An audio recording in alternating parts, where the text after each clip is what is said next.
स्त्रियांनी खरंच गुरुचरित्र वाचू नये का? या ग्रंथाच्या वाचनासंदर्भात स्त्रियांसाठी काही विशेष नियम आहेत का?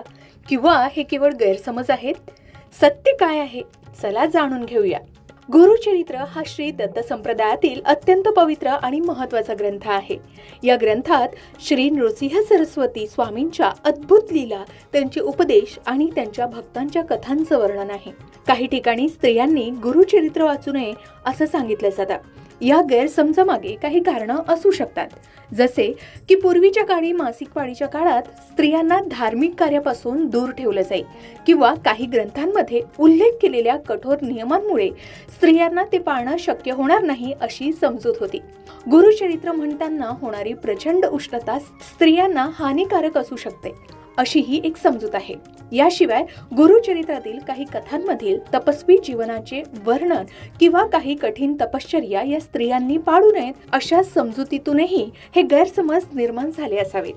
परमपूज्य वासुदेवानंद सरस्वती म्हणजे टेंबे स्वामी यांनी स्त्रियांनी गुरुचरित्र वाचू नये तर ऐकावे असे म्हटले.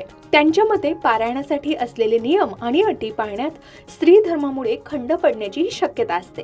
अनेक जाणकार, अभ्यासक आणि दत्त संप्रदायाचे विद्वानही हीच गोष्ट सांगतात की स्त्रियांनी गुरुचरित्र वाचू नये असा कोणताही नियम नाही, फक्त मन निर्मळ असावं लागतं.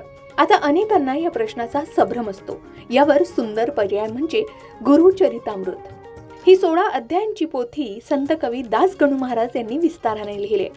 गुरुचरित्रातील सर्व महत्त्वाचे घटक यात समाविष्ट आहेत आणि स्त्रियांसाठी हे पठण पूर्णपणे योग्य मानले जात आहे.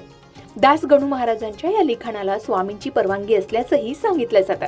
म्हणून स्त्रियाही गुरुचरितामृत शांतपणे आणि श्रद्धेनं वाचू शकतात. आता स्त्रियांनी खरंच गुरुचरित्र वाचू नये का? यावर तुमचं मत काय आहे? कमेंटमध्ये नक्की सांगा.